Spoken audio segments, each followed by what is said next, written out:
네, 안녕하십니까. 범일연세내과 이동영 원장입니다. 네, 부산 아니고 서울이고요. 여기는 비욘드 스튜디오에 굉장히 오래간만에 나왔습니다. 네, 친정 온 것 같이 아주 편안하고 좋네요. 네, 오늘은 세계 콩팥의 날을 맞이해서 우리 두 분 교수님 모시고 저희 신장학회에서 지금 추진하고 있는 KHP 2033이라는 프로젝트에 대해서 설명을 좀 드리려고 합니다. 오늘은 두 분 전문가 교수님들 모셨는데요. 우리 김자경 교수님하고 유경돈 교수님, 우리 김 교수님부터 인사 좀 부탁드리겠습니다. 네, 안녕하세요. 저는 한림의대 한림대학교 성심병원에서 근무하고 있는 김자경이라고 합니다. 반갑습니다. 네, 반갑습니다. 울산의대 울산대학교병원 유경돈입니다.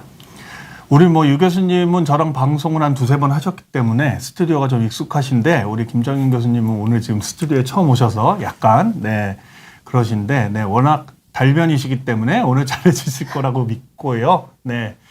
오늘 콩팥의 날 두 번째 세션에서는 저희가 지금 대한신장학회에서 추진하고 있는 KHP 2033이라는 프로젝트에 대해서 말씀을 좀 드리고자 합니다. KHP는 키드니 헬스 플랜 맞나요, 교수님? 네, 맞습니다. 네, 맞대요. 네. 2033년까지 저희 신장학회에서 달성하고자 하는 신장 콩팥 건강 관련 프로젝트고요. 여기에 아주 중요한 역할을 맡고 계신 두 분 교수님을 모신 겁니다. 그래서 우리 김자경 교수님은 현재 신장학회 산하의 복막투석을 다루는 복막투석 연구의 총무이사님을 맡고 계시고요. 우리 유경돈 교수님은 또 다른 분야인 재택 혈액투석 연구회의 학술이사를 맡고 계십니다. 저는 현재 이번 집행부에서 KHP 2033을 담당하는 특별이사로 일을 하고 있습니다. KHP 2033 좀 작년에도 재작년에 한번 제가 박선희 교수님 모시고 방송 한번 했을 때 말씀드렸던 건데 KHP 2033은 2023년에 대한신장학회에서 발표한 플랜이고요. 10년 후 2033년까지 다음과 같은 목표들을 달성하겠다 이런 캠페인입니다. 배경에는 아시는 것처럼 말기 콩팥병 환자들이 사망률이 굉장히 높고요. 일부 보고에 의하면 암 생존율보다 떨어진다 이런 보고들이 많고요. 물론 옛날보다 혈액투석이나 복막투석 생존율이 많이 늘어나긴 했지만 아직까지도 암 생존율보다는 좀 못하다. 그리고 아시는 것처럼 심혈관계 위험이 일반인보다 적게는 1.5배, 많게는 3배 이상 높다. 그리고 가장 중요한 거, 우리나라는 최근 10년간 말기 콩팥병 유병률의 증가율이 세계 1등이다. 이런 걸 1등하면 안 되는데, 하여튼 현재까지 지금 1위를 달리고 있습니다. 그래서 우리 이 콩팥병 현황을 좀 보면 이게 조금 이전 자료긴 한데 2020년 기준으로 봤을 때에 발병률 자체는 세계 4위, 유병률 자체는 세계 2위. 그래서 굉장히 높고요. 인구 대비로 유병률이 굉장히 높은 거죠. 대만 다음으로 저희가 높은 것으로 되어 있습니다.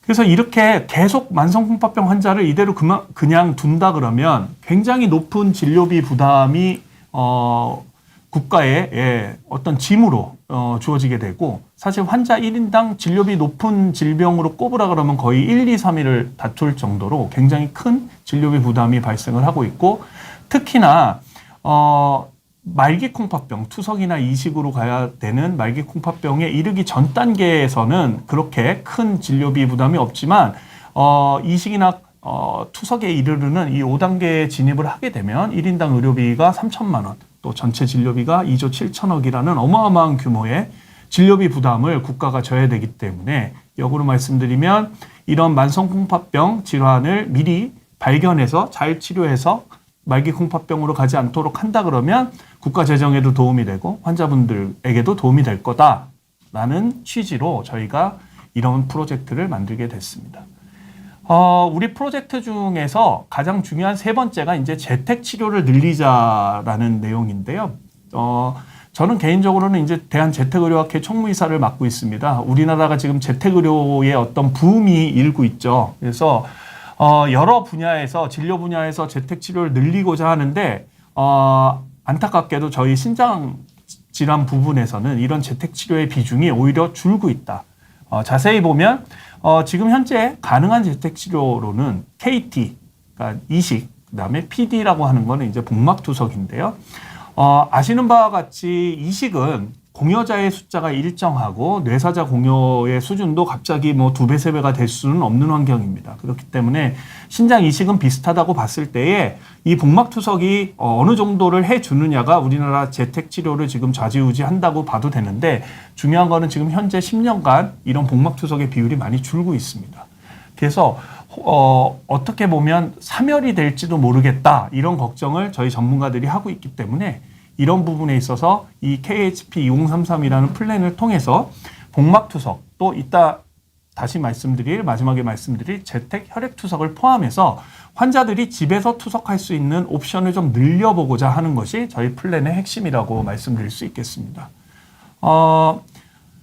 KHP2033은 3가지로 이루어진다고 제가 말씀드렸는데 첫 번째는 예상되는 만성콩팥병의 환자 수를 2033년까지 10% 정도 떨어뜨려 보자. 그러면 진료비도 상당 부분이 줄 것이고 또 만성콩팥병과 말기콩팥병에 이르는 50% 정도의 원인을 차지하는 당뇨병 콩팥병의 환자 비율을 10%를 좀 줄여보자. 마지막으로는 제가 아까 말씀드린 것처럼 말기콩팥병 환자의 재택치료 여기에는 이식 또 복막투석 또 집에서 혈액투석을 하는 재택혈액투석을 포함해서 한 33%까지 늘려보자. 네. 어떻게 보면 현실적이지 않을 수 있는 목표겠지만 저 33%가 꼭 달성하자라는 목표라기보다는 우리가 지금보다는 늘려야 한다라는 그런 의지로 좀 받아들여 주셨으면 좋겠고요. 그래서 이런 3가지를 가지고 저희가 지금 2년 전부터 열심히 활동을 하고 있습니다. 오늘 말씀드릴 2가지 내용은 하나는 이제 복막투석에 대한 말씀을 저희가 좀 드릴 것 같고요. 마지막으로는 아직까지 우리나라에서는 시행이 안 됐지만 일본, 미국, 캐나다, 호주 이런 선진국들에서 시행이 되고 있는 집에서 혈액투석을 하는 재택 혈액투석에 대한 말씀을 마지막으로 드리고자 합니다. 그래서 오늘 이 세션은 재택 치료에 중점을 두고 오늘 여러분들께 설명을 좀 드려보고자 합니다. 복막투석 말씀드리기 전에요. 질문이 하나 올라왔는데요. 이거는 우리 김정현 교수님이 말씀해 주시면 딱 좋을 것 같은 질문입니다. 집에서 투석을 한다면, 현재는 이제 투석하는 게 이제 복막이니까요. 투석 기계 구매는 자비로 해야 할 텐데 비용은 어느 정도 드느냐? 기계 관리도 본인이 직접 해야 하는 걸까요? 이렇게 질문을 주셨습니다. 복막에 한정해서 말씀 좀 해주시겠어요, 교수님? 네. 복막 이제 좀 제가 설명드릴 것 같긴 한데요. 복막 손투석, 복막 기계투석이 있는데요. 아마 지금 복막 기계투석 말씀하시는 것 같고 일단 결론부터 말씀드리면 비용은 없습니다. 이게 무상 대여 같은 개념이거든요. 그래서 따로 돈을 내서 구입하실 필요는 당연히 없으시고요. 기계를 따로 관리하지 않으셔도 되게 저희가 미리 세팅을 다 잡아드리고 실제 환자분들은 그냥 도관을 기계에 연결했다가 분리만 하시면 돼요. 그러니까 근데 정말로 아주 응급 상황이나 어떻게 기계를 조금 손을 봐야 될 때가 아주 정말 드물게 있긴 있는데요. 그땐 저희가 이제 24시간 관리하는 시스템이 있거든요. 그거를 연락하시면 됩니다. 크게 부담 갖지 않으셔도 돼요. 네, 이게 다 무상이죠, 그죠? 네, 맞습니다. 네. 근데 불행하게도 의료진한테 돌아가는 진료비도 무상입니다. 네, 수가가 없어요. 네, 그게 지금 복막투석이 늘지 않는 하나의 원인 중에 하나라고 우리 전문가들 생각은 하고 있는데, 예, 모든 것이 무료입니다. 이렇게 좋은 게 있나 싶으시겠지만 모든 방법은 다 장단점이 있기 때문에 그런 부분을 이제부터 우리 교수님이 말씀을 좀 해드리도록 하겠습니다. 슬라이드 올려주시겠어요? 네, 저가 아니라 이제 김정현 교수님을 좀 잡아주십시오. 예. 네. 네. 일단 투석도 많이 생소하시겠지만 복막투석은 더 생소하실 걸로 생각이 됩니다. 그래서 일단 오늘 제가 말씀드리고자 하는 거는 이제 복막투석이 뭔지 기본적인 걸 한번 말씀드려 볼게요. 그래서 일단 이동영 원장님이 잘 말씀해 주셨는데 신장은 점수가 있어요. 저기 보이시겠지만 콩팥 점수라는 게 있거든요. 100점, 120점이 만점이고 점수가 이렇게 떨어지게 되면 나빠지는 건데 우리가 사실상 한 60점 커트라인입니다. 60점만 유지하셔도 사는데 문제가 없는데요. 기본적으로 이제 15점, 100점이 만점인데 15점 밑으로 떨어지게 되면 우리가 이걸 이제 만성 콩팥병 중에 가장 마지막 단계다. 이제 말기 콩팥병. 이름은 좀 마음에 안 들어요. 말기라고 하면 기분이 좀 안 좋은데. 하여튼 말기 콩팥병이라고 하고요. 이제 말기 콩팥병 15점 밑으로 내 콩팥 점수가 낮아지면 나는 어떤 식으로도 이 콩팥 기능을 대체하는 뭔가를 해야 합니다. 그 대체하는 방법이 제일 좋은 건 이식이에요. 무조건 이식이 제일 좋은데요. 지금 이제 생체 공여자가 없고 뇌사자 공여를 신청했을 때 10년 기다리셔야 되거든요. 사실 너무나 길죠. 그리고 또 생체 공여자가 또 마음만큼 맞지는 않으니까요. 결국은 어쩔 수 없이 내 감소한 콩팥 기능을 대체하는 방법은 투석을 하셔야 되는데 그 투석에 크게 혈액 투석과 이제 복막 투석이 있다는 겁니다.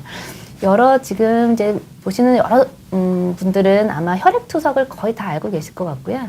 이제 복막 투석에는 옵션이 있긴 있는데 금방 이 원장님이 말씀하신 것처럼 뭐 여러 가지 이유로 복막 투석을 많이 못 하고 있어서 사실 잘 안 알려져 있어요. 근데 굉장히 필요하고 그 필요한 환자군이 있습니다. 그래서 그 환자분들은 복막 투석을 좀 해보시는 걸 한번 고려해 보십사 해서 저희가 이런 캠페인을 하고 있고요.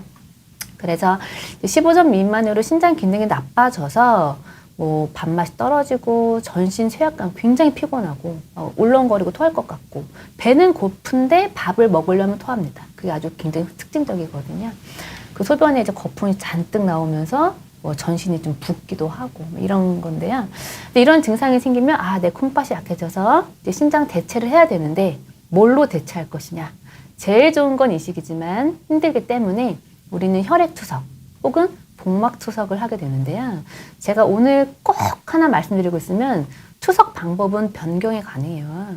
한번 저희가 이제 환자분한테 이제 신장이 약해서 투석하자고 말씀을 드리면 굉장히 속상해 하시고 선택할 때 너무나 고민하시는데 어찌 보면 혈액 하다가 복막 하실 수도 있고 또 복막 하다가 혈액 하실 수도 있습니다. 그래서 첫 번째 선택할 때 너무 부담 갖지 않으셔도 되고요. 어떤 분들은 두 개를 동시에 하는 경우도 있어요. 그걸 하이브리드라고 하거든요. 그래서 굉장히 투석의 옵션이 다양하다.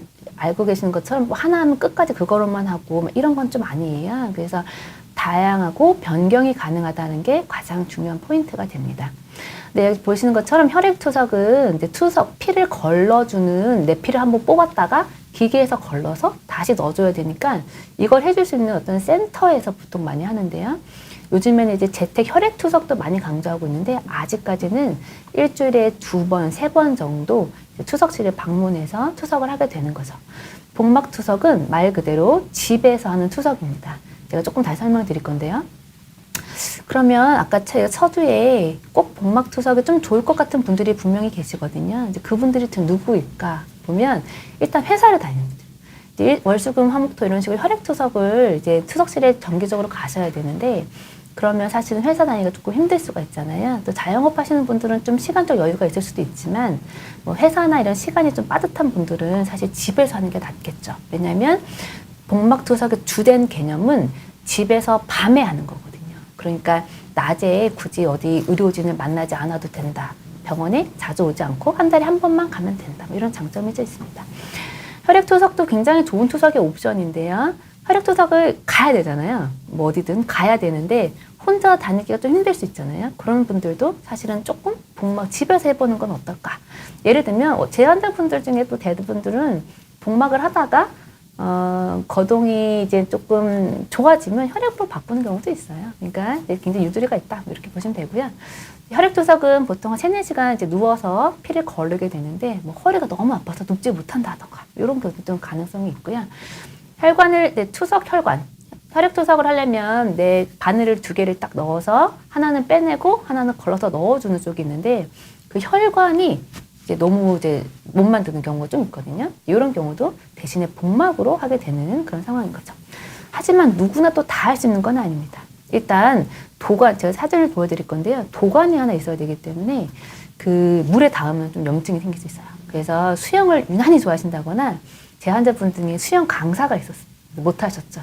수영이나 탕목욕 안 되죠. 왜냐하면 염증이 생길 수 있으니까요. 하지만 뭐 샤워는 가능합니다. 그리고 이제 복막을 싸고 있는 복강을 싸고 있는 복막을 이용하기 때문에 예전에 심한 복부 수술을 받았던 분들은 이제 복막에 손상이 좀 되거든요. 그러니까 조금 못할 수도 있어요.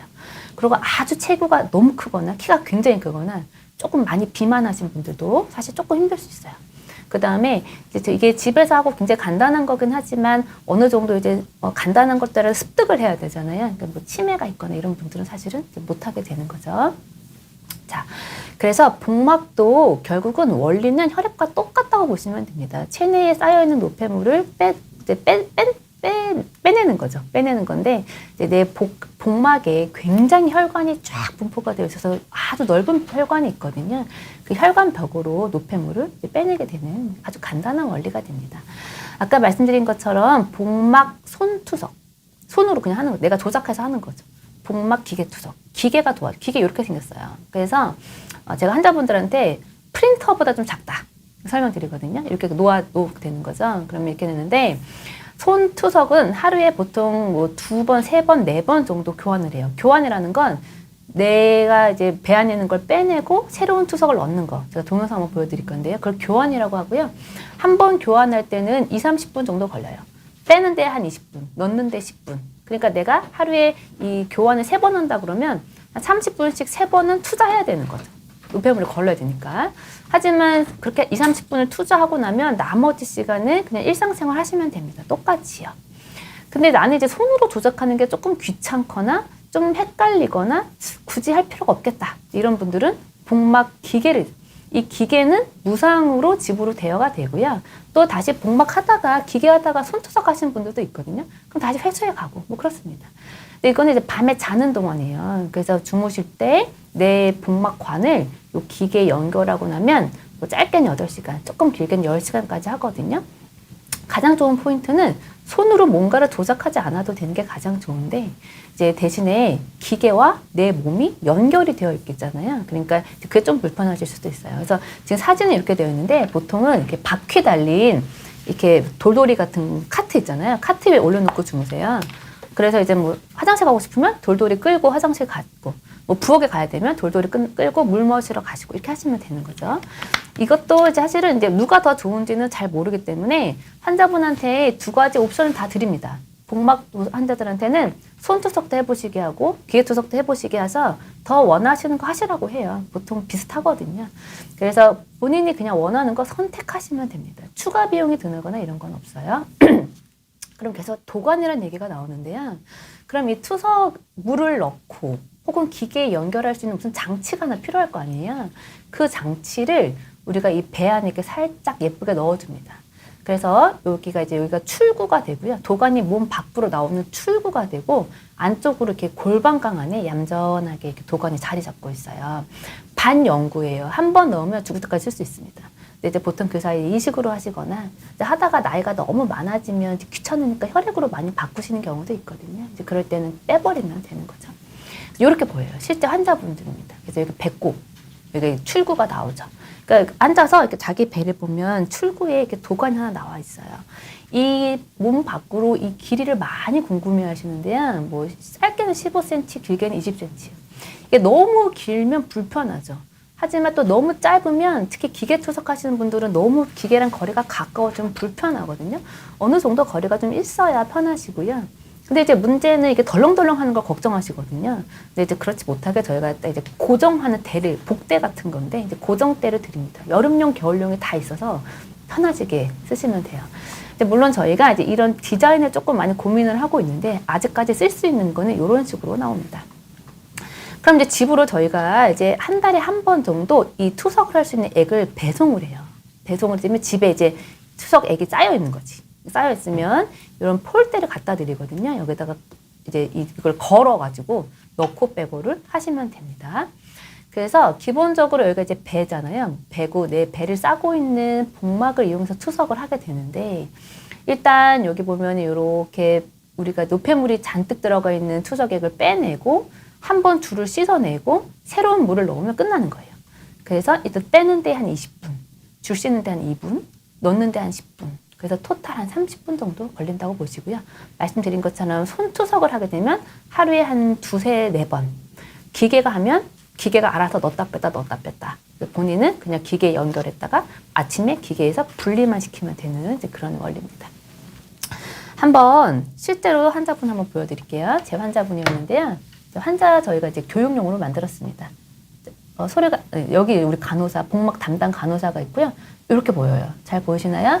이렇게 도관이 이렇게 나와 있고 집에 폴대 갖다 드리고 투석액 배달 가면 이렇게 연결하는 거죠. 그래서 환자분이 이렇게 연결하는 거 저희가 교육을 해드립니다. 누구나 배울 수 있어요. 누구나 정말 간단하거든요. 좀 짧혔는데 이제 도관을 이렇게 연결하는 모습을 보여주는 거고요. 실제 하게 되면 저희가 여러 번 교육하기 때문에 누구나 할 수 있습니다. 그 다음에 이제 환자분이 이렇게 걸어요. 새로운 걸 걸어서, 아이고, 이게 네, 네, 걸어요. 폴대에 걸면은, 네, 다시 도관, 이제 우리 조작하는 거죠. 연결하는 거예요. 연결하는 거고, 딱 연결이 되는 걸 확인한 다음에, 네, 연결이 잘 됐네요. 네. 그 다음에 이제 넣고 빼고 한 다음에 이제 연결이 끝난 거거든요. 끝나면 여기다 이렇게 딱 캡을 하나 딱 씌워서 그냥 끝 하면 되죠. 다시 이제 딱 복대 넣고 돌아다니시면 돼요. 그러니까 조금 지나갔는데 하여튼 넣고 빼는 과정은 아까처럼 앉아서 폴대에 걸고 빼내고 씻어내고 넣고 이게 굉장히 간단한 스텝으로 하시면 된다는 거죠. 근데 이제 여러 선생님들이 많이 이렇게 이제 막 이렇게 검색창에 검색해 보면 복막염이라는 내용이 항상 따라옵니다.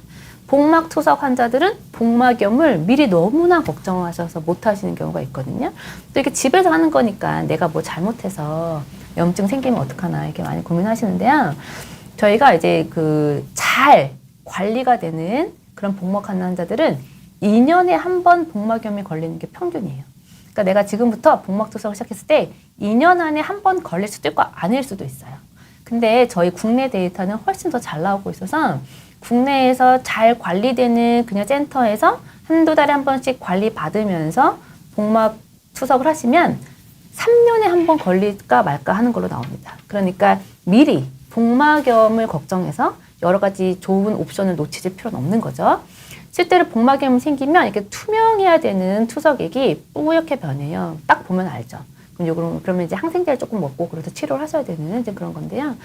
그러면 나는 복막염이 안 걸리고 싶다. 누구나 소망이잖아요. 그럴 때는 요 아주 기본적인 것만 잘 지키시면 거의 안 생깁니다.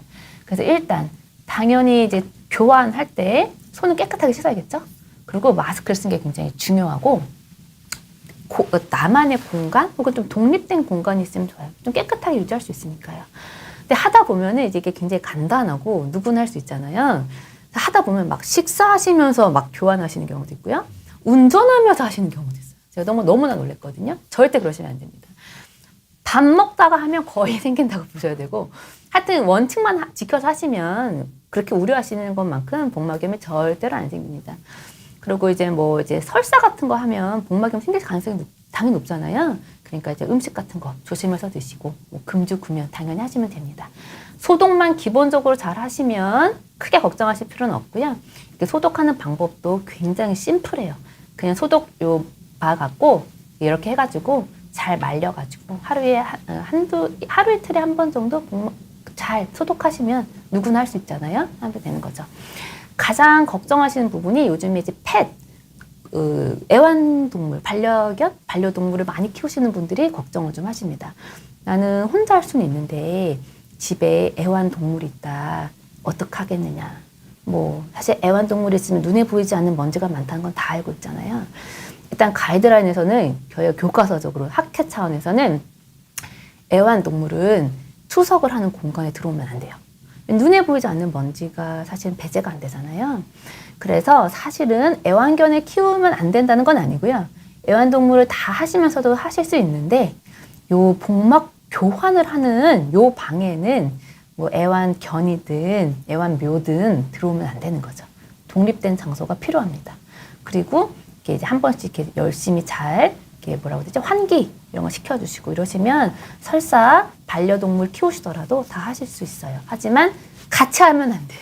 제 환자 중에 한 명이 너무 복막염이 잘생겨서 제가 좀 여쭤봤더니 이게 옆에 막 애완견 키우면서 절대 그러시면 안 될 것 같습니다. 네, 그래서 제가 말씀드린 건 여기까지고요. 이제 재택 혈액투석으로 넘어가겠습니다. 네. 감사합니다. 우리 교수님 이제 물 한 잔 드시고 조금 숨 돌리실 동안에 질문을 딱 하나만 좀 제가 받고 넘어가고 싶은데요. 저 위에 있습니다. IJ 신증 이은희 님이 질문을 주셨는데, 네, IJ 신증이 있으신데 고관절 수술 받으셔야 되는 상황이고, 근데 이분이 아마 크레아틴 정상, 그다음에 사고체 일과율도 정상이고요. 단백뇨가 좀 있고 당화혈색소 5.4%인데 저런 질문 되게 많이들 하세요. IgA 신증 진단받은 상태에서 지금 현재는 콩팥 기능이 정상인데 얼마나 버틸 수 있을까요? 이렇게 질문을 주셨는데 김정인 교수님 물 마시기 전에 저것만 좀 답변 좀 해주십시오. 네. 네, 걱정이 많이 되실 수도 있는데요. 결론부터 말씀은 걱정을 크게 하실 상황은 아니신 것 같고요. 자, 일단은 IgA 신병증은 이제 사구체 신염 중에 우리나라에 가장 많거든요. 일단은 지금 신기능이 정상이시고 단백뇨 양도 아마 저 단위가 없지만 그렇게 많은 건 아니세요. 초기 사구체 신염 중에 IgA 신병증인 거거든요. 지금 뭐 혈색소도 좋고 당뇨도 없는 걸로 생각이 되는데요. IgA 환자들이 단백뇨가 아예 없어지는 경우가 그렇게 많진 않아요. 250이면 굉장히 작게 관리하고 계시고 충분히 괜찮으시고요. 당장 투석을 논할 단계는 전혀 아니시고 최근에 IgA 환자들한테 단백뇨로 완전히 줄여줄 수 있는 그런 약들이 꽤 많이 나와 있거든요. 아마 먹고 계실 걸로 생각이 되는데요. 그런 약을 먹으면 투석까지 가는 기간을 지금같이 초반에 그런 약을 먹으면 20년씩 늘렸단 말이에요. 여러 연구에서. 그래서 일단 질문하신 선생님은 당장은 걱정하실 필요가 전혀 없으시고 지금의 프로파일만 봤을 때는 투석을 논할 단계가 전혀 아니에요. 고관절 수술하고 나서 요즘에 정형외과 선생님들도 신장에 무리가 가는 약은 절대 안 씁니다. 그러니까 그런 것만 조심하시고요. 진통제를 너무 고용량으로 오래 써서 이런 것만 피하시면 괜찮으실 것 같아요. 네, 감사합니다. 네. 하나만 더 보고 드릴게요. 우리 엔젤님이 제 방송 때도 되게 자주 오시는 애청자신데 58세 여성이시고 3개월 전에 소변 1시간마다 봤는데 정상적인 약이고 근데 혈압이 저분이 왔다 갔다 하시는 분인데 혈압이 180에 100 정도 나오는데 혈압이 올라서 소변을 그렇게 자주 보는 거냐, 그 다음에 신장기능 검사는 혈액 검사만으로 하느냐 아니면 다른 정밀 검사가 있느냐 이걸 물어보셨는데 유경동 교수님 입도 푸실 겸 한번 답변 좀 부탁드립니다. 네, 애청자 실현이 또 반갑습니다. 네. 신장기능 검사는 혈액 검사만으로 일단 됩니다. 크레아틴이라고 하는 수치가 있고요. 저희가 이제 콩팥 점수, 오늘의 아마 4시간 동안 콩팥의 날 우리 시청자 여러분께, 전국에 계신 시청자분들께 말씀드리는 것은 콩팥 점수, 그러니까 크레아틴이라고 하는 혈액 검사로서 유추되는 사구체 여과율을 알면 가장 중요한 부분을 알 수가 있습니다. 그렇기 때문에 콩팥 점수, 제가 오늘 명찰도 달고 나왔는데요. 콩팥 점수, 본인의 콩팥 점수는 몇 점이신가요? 저희 앞에 여기 판넬도 있습니다. 그래서 콩팥 점수가 몇 점인지 보시고요. 거기에 소변 검사를 같이 보시면 단백뇨 양에 따라서 저희가 어떤 병이 있는지 의심을 할 수가 있고 정밀 검사를 할 수 있습니다.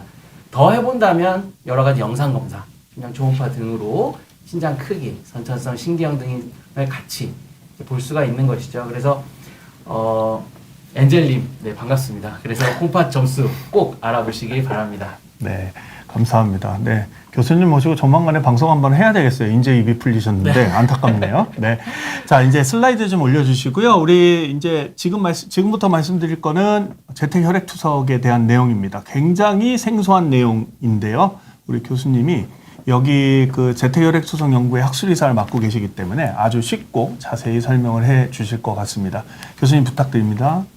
네, 소개 말씀 감사합니다. 다시 한번 인사드립니다. 전국에 계신 시청자 여러분, 울산의대 울산대학교 병원의 유경돈입니다.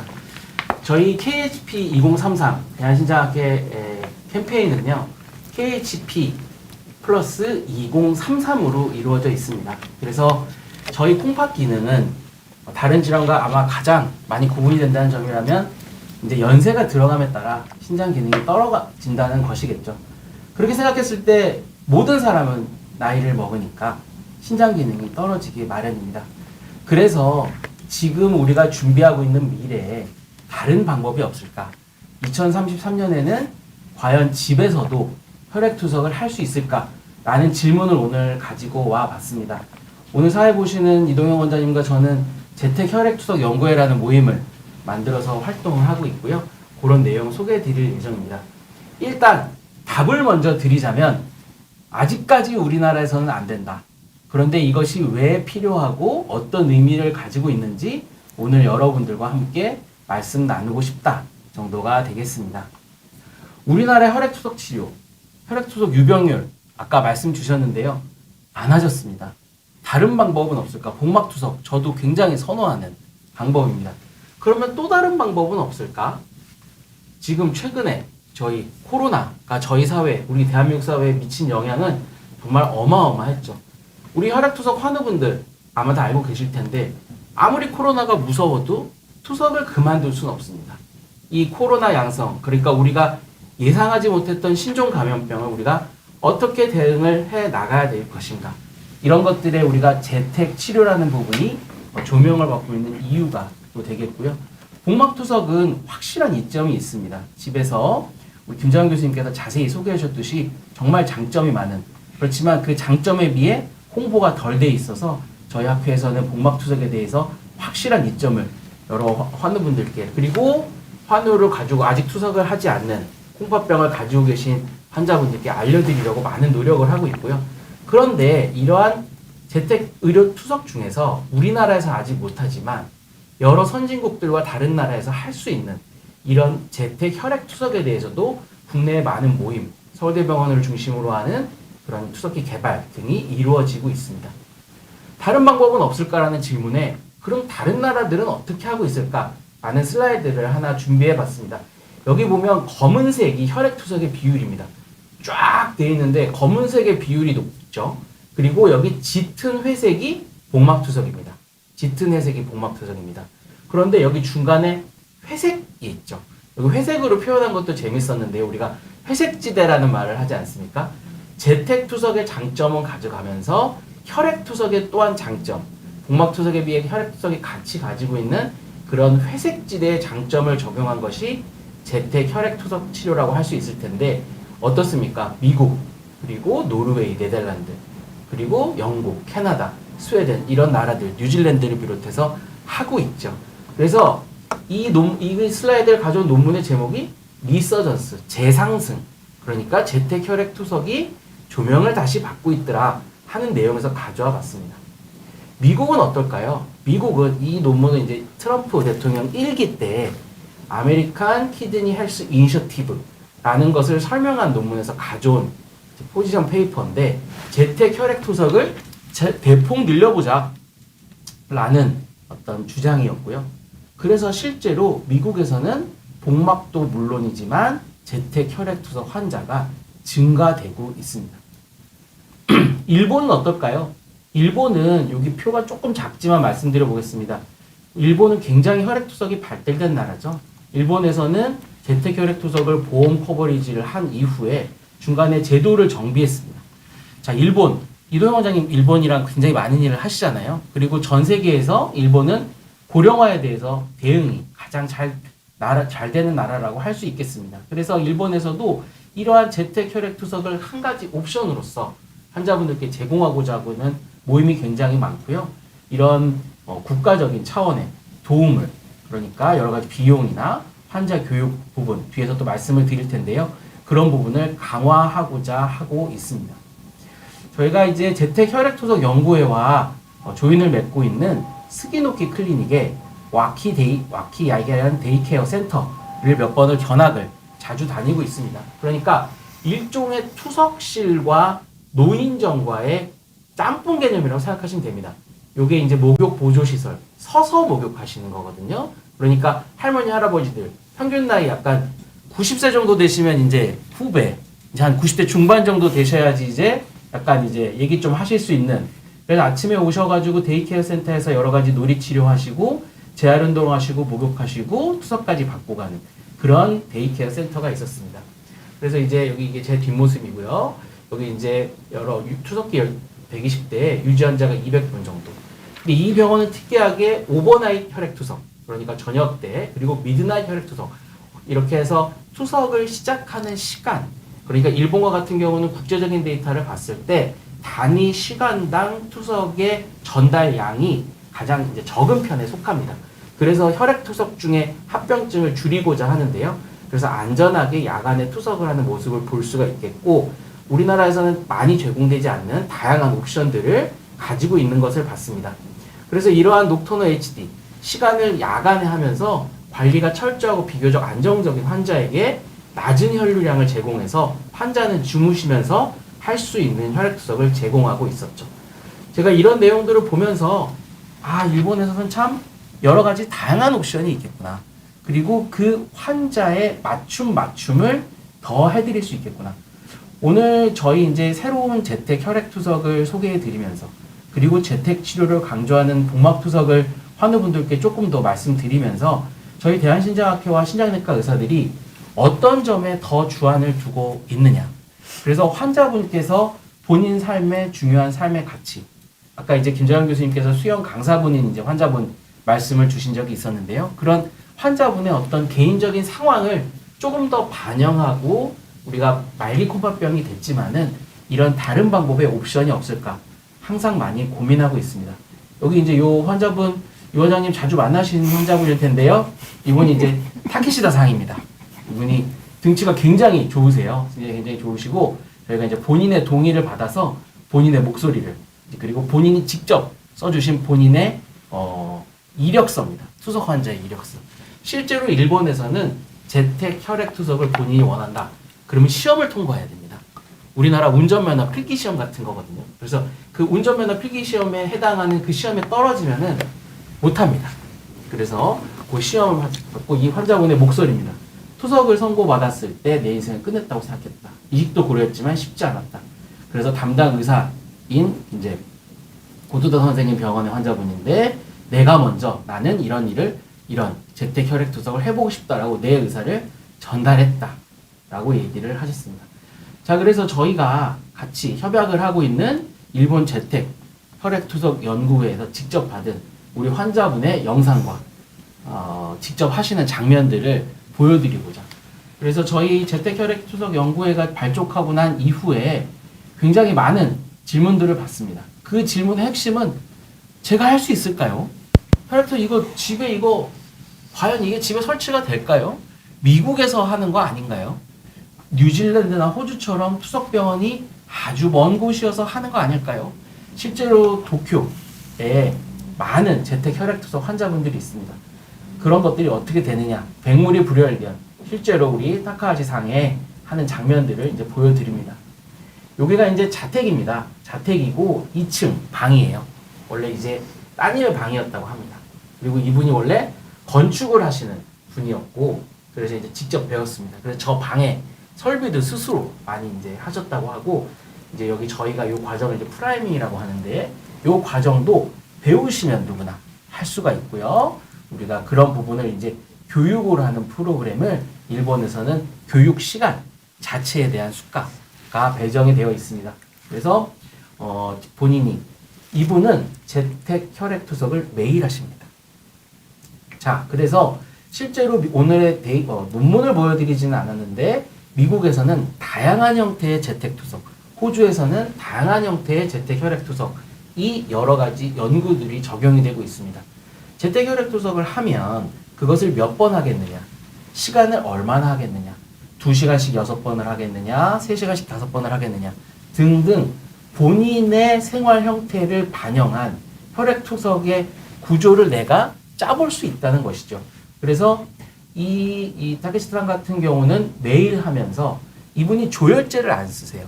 조혈제를 안 쓰고 비교적 자유로운 식생활을 지금 보시면 풍채가 아주 좋으신데 비교적. 그런데 이분이 보니까 매일 하심에도 불구하고 투석 간 체중 증가가 좀 큽니다. 우리가 투석 간 체중 증가, 투석실의 선생님들께서 환자분들 교육할 때 가장 많이 어려운 부분으로 생각하시는 부분일 거라고 생각을 합니다. 제이스티틴 가이드라인 기준 6%, 우리나라 혈액투석 기준으로 4% 이제 데이터 기준에서 말씀을 드리는데 쉽지 않아요. 예를 들어 60kg 권체중이라면 2.4kg거든요. 환자분께 투석 간 체중 증가를 이 정도로 해오시라 라고 말씀드리면 환자분들께 스트레스로 작용하는 경우가 많습니다. 자, 그래서 이분은 나는 마음껏 먹는다. 그런데 나는 대신 매일매일 투석을 하겠다. 그런 말씀을 주시고요. 이분이 이제 투석하는 과정, 프라이밍 준비 과정이 이제 가져오겠고, 자동 이제 자리에 앉아서 투석을 시작하게 됩니다. 본인의 제수량, 여기 이제 노트가 있고, 이 내용에 대해서 라인으로 담당 의사 선생님과 소통을 계속 하는 모습이었습니다. 그래서 이제 여기서부터가 이제 조금 하이라이트인데요. 리모컨처럼 이렇게 저 기계를 누를 수 있는 짝대기를 만들어 놓으셨더라고요. 그래서 짝대기로서 그 기계를 조작합니다. 그리고 본인이 자연스럽게 투석 기록지를 작성을 하시죠. 자, 니들링, 우리가 이제 바늘을 찌르는 과정, 천자 과정에 대한 두려움이 재택 혈액 투석을 하시는 분의 가장 큰 허들로 외국 문헌에서 확인이 되고 있습니다. 그래서 우리가 천자를 하는 방법이 여러 가지 방법이 있는데요. 재택 혈액 투석을 하는 분들은 버튼홀 방법, 쉽게 말해서 깐데 또 깐다, 찌르는데 계속 찌른다, 요 방법으로 주로 하시는데 자연스러운 숙달된 조교의 장면이 지금 나오고 있고요.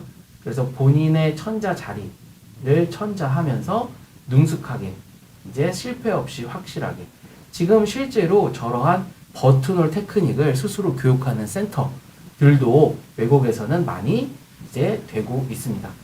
우리가 어렵다고 생각하면 어렵지만 배우면은 할 수 있다 라는 것이 이제 외국 환자분들의 목소리가 되겠습니다. 자, 2033년에는 집에서도 혈액 투석을 할 수 있을까?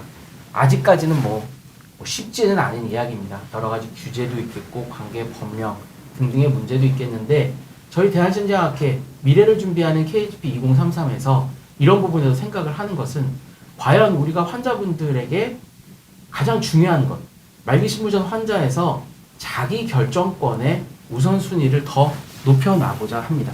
혈액투석 환자분 미국 기준으로 데이터 보여드렸지만 현재 미국 투석 환자분들의 2% 정도를 차지하고 있거든요. 그러니까 100분이 계시면 1명 또는 2분 정도는 이런 재택 혈액투석이 필요한 분들이 있을 수 있다. 본인이 원하신다면 옵션으로 제공할 수 있어야 되는 거 아닌가라는 생각을 저희는 하고 있습니다. 이제 6월 달에 대한신장학회가 열리는데요. 대한신장학회는 지난 몇 년간 시행되어 KHP 2033 목표 달성을 위한 방안 토론회를 준비하고 있고요. 여기 나와 계시는 이동영 원장님과 김정현 교수님 준비해 주시고 계시고 요 세션을 하나 광고 드립니다.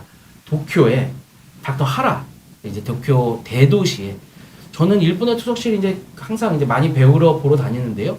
투석 베드가 4개 있는 아주 초미니 투석실들이 있더라고요. 그리고 이 재택 혈액 투석 환자분들 대도시에서 집이 멀지 않지만 어떤 이유로 재택 혈액 투석을 선택했는지 일본의 생생한 목소리를 전해드리고자 저희가 또 모셔보았습니다. 그래서 복막 투석을 당장 할 수 있는 재택 투석으로 우선적인 옵션으로 말씀드리면서 이런 재택 혈액 투석 부분도 있을 수 있다는 소개를 드리며 강의를 마칩니다. 네, 감사합니다. 닥터 하라가 지금 현재 이제 일본 재택혈액투석 연구회의 회장님이 되셨죠, 올해. 그래서 9월 달에 아마 학술대회를 할 때 저랑 유경동 교수님이 아마 또 일본에 가게 될 것 같은데, 심지어 저는 내일 가요, 일본에. 그래서 아주 재밌게 다시 잘 들었습니다. 질문들을 많이 올려주셨는데, 저희가 다음 세션이 이제 댓글 읽어주는 의사들이라 그래서 질문만 받는 세션이에요. 그래서 저희랑 조금 관련 있는 질문들을 저희가 소화를 하고 나머지는 우리 PD님이 잘 정리를 하셔서 다음 세션 때 그대로 카피 앤 페이스트로 좀 붙여주시길 바라고요. 저는 이제 두 분께 어렵게 모셨기 때문에 이런 거를 좀 여쭤보고 싶어요. 그 김정현 교수님 이제 우리나라에서 지금 현재 재택 치료에 어떤 방점을 찍고 있는 건 결국 복막투석인데 이런 복막투석 활성화를 하려면 우리 환우분들한테도 물론 알리는 것도 중요하겠지만 정부에서 뭘 좀 해줘야 되지 않을까 하는 생각을 많이 하고 있습니다. 지난주에 국회에서도 발표를 하셨는데 어떤 게 좀 필요할까요? 가장 중요한 거로 든다면 어떤 게 좀 필요할까요, 교수님? 네, 오늘 이 자리에서 적합한 내용인지는 잘 모르겠는데 일단은 네, 뭐 이제 결국은 복막투석을 이런 좋은 옵션이 있는데 여러 한우분들이 잘 모르고 계시거든요. 근데 이제 그걸 모르는 건 사실 의사의 잘못이긴 해요. 왜냐하면 저희는 이제 의료진으로서 이제 여러 가지 옵션을 다 설명하고 이제 우리가 충분히 다 가족과 다 불러서 다 나한테 가장 원하는 또 가장 바람직한 거를 선택하는 그런 과정이 필요한데 실제로 이제 복막투석이 이렇게 보면은 처음에 뭐 도관 넣고 나한테 맞는 뭐 손으로 할 건지 기계로 할 건지 또 나한테 맞는 시간과 복막투석이요. 그 프로그램이 한 10개가 넘거든요. 10개에서 15개 정도 되는데 그중에 이제 나한테 맞는 프로그램을 정하는데 이제 그건 사실 의료진이 담당 의사가 해야 되는 거죠. 근데 담당 의사 선생님이 그런 거를 다 해요. 다 하고 다 하는데 담당 선생님이 받는 그 수가 혹은 돈이 영원이고 영원. 그러니까 이게 적당히는 좀 뭐냐면 이제 선생님도 당연히 그런 거에 일조를 해야 되는 그 병원에. 그러니까 정말로 그냥 이렇게 한두 번은 하겠지만 매번 그렇게는 못 하는 거거든요. 그러니까 쉽게 말하면 나라에서 복막투석하는 의사에 대해서 돈을 주지 않는 거죠. 그런데 이제 생각보다 시간도 많이 걸리고 우리는 환자분께 설명할 게 너무나 많고 15개 중에 환자 중에서 요걸 하겠다 이런 것까지 짝짝짝짝 해야 되는데 그런 어떤 노력과 그런 것들을 나라에서 인정을 해주지 않고 있습니다. 그래서 또 워낙 또 바쁘잖아요, 선생님들이. 그러다 보니까 그냥 조금은 어쩌면 혈액투석으로 또 많이 좀 가게 됐던 경우가 있었던 것 같아요. 그래서 지금은 저희가 이제 국회에서도 발표하고 이게 수가 같은 것들이 조금 잡혀주면 우리가 이제 혈액 복막 보면은 복막을 잘 할 수 있는 그런 환우들의 그 특징이 있어요. 쉽게 말하면 돈을 벌어야 되는 환자들은 복막하는 게 낫습니다. 내가 가장이고 내가 당장 월수금 화목토 투석실에 가서 시간을 뺏기기에는 생계 유지가 힘들고 사실은 이제 많은 분들 운전하시는 분들도 굉장히 많거든요. 그러니까 하여튼 돈을 벌고 내가 일단 경제 활동을 해야 되는 분들한테는 혈액투석을 하면 사실 돈을 못 벌잖아요. 그럼 안 되잖아요. 그런 경우한테 복막을 꼭 하셔야 되는데 이제 그런 분들한테 복막을 하게 되면 그거를 같이 해주는 의사 선생님들한테도 어떤 리워드, 보답이 있어야 되거든요. 나라에서 주는. 결국 경제적인 건데 그게 이제 없는 거죠. 하여간 저희가 이제 KHP 2033을 많이 이제 캠페인을 많이 활성화시키면서 그런 근본적인 어떤 뭐 그런 것들에 대한 어떤 수정이 좀 필요하다고 생각은 해서 지금 정부 차원으로 많이 얘기하고 있고요. 이제 보복부 이런데 보건복지부나 심평원에도 계속 얘기를 하고 있어서 아마 이제 그쪽에서도 많이 알았어요. 이런 시스템이 없이는 굴러갈 수가 없는 상황이라는 거를. 그래서 아마 이제 2033이 잘 되고 그런 거에서 조금 도전이 되면 또 여러 환자들한테 복막을 할 수 있는 기회가 좀 더 많아질 것 같고요. 네, 그렇습니다. 안타까운 현실이죠. 복막투석을 사실은 이제는 필수 의료의 하나로 접근을 해야 하고 경제 활동을 하셔야 되는 분들에게 아주 좋은 옵션이다. 저는 뭐 개인적으로는 이제 저는 유일한 지금 이 프로그램에 참여하는 유일한 뭐 개원이 중에 하나인데 저희는 야간 혈액 투석을 하고 있어요. 지금 말씀하신 것처럼 직장인 분들이 오시는데 인프라가 굉장히 부족합니다. 부산만 하더라도 지금 야간 투석을 하는 병원이 절반으로 줄었어요. 그 환자분들이 야간 투석하기 위해서 정말 대기를 하고 또 오셔서 고맙다 하시는데도 불구하고 저희가 여러 가지 이유 때문에 야간 투석도 지금 많이 힘들고 그래서 사실은 저희가 환자분들에게 이런 옵션, 복막 투석의 옵션 또 재택 혈액 투석의 옵션 이런 환자의 결정권을 넓혀야 된다는 부분에 있어서는 굉장히 중요한 두 가지 방법이 있다라는 사실 꼭 오늘 말씀을 드리고 싶었고 뭐 지금 김장현 교수님이 지난주에 국회에서 굉장히 세게 얘기하셨는데 오늘은 상당히 마일드하게 얘기를 해주셨어요. 근데 정말 여기에는 여러 가지 문제점들이 있습니다. 이게 결국은 우리나라의 어떤 필수 의료 수가 문제 이런 것들과 다 연관이 되어 있기 때문에 저희들도 노력을 하겠지만 이 방송을 시청해 주시는 우리 시청자 여러분들, 환자, 환우분들, 보호자분들, 정부에 지속적으로 이런 중요한 치료법들이 사멸되지 않도록 하는 것이 지금 현재가 가장 중요한 것이 아닌가 이런 말씀을 꼭 드리고 싶습니다. 저희 KHP 2033이 그런 이유로 지금 하고 있고 꼭 뭐 혈액투석을 줄이고 뭐 복막을 늘리자 이런 것도 아니고 환자분들이 에게 맞는 개인에게 맞는 치료법을 우리가 권유를 해드리고 그런 치료법들이 실현될 수 있도록 하는 게 저희의 궁극적인 목적이기 때문에 이 부분에 있어서는 오해가 좀 없으셨으면 좋겠다 하는 말씀을 마지막으로 드리고요. 우리 유경동 교수님 지금 51분이 넘고 있는데 유경험자들께 짧고 간단하게 한 말씀 해주시면 좋겠습니다. 네, 맞습니다. 저희 대한신장학회 KHP 2033은 환자분들이 원하는 부분을 가장 중요하게 생각합니다. 그래서 많은 목소리 함께 해주시면 좋겠습니다. 네, 오늘 KHP 2033 관련 방송은 여기까지고요. 네, 다음 시간에 우리 댓글 읽어주는 의사들에서 여러분들 못다 답변 드린 내용들 아마 우리 교수님 세 분들이 자세히 설명드릴 걸로 보입니다. 여러분들 오늘 방송은 저희 방송 여기까지입니다. 감사합니다. 감사합니다.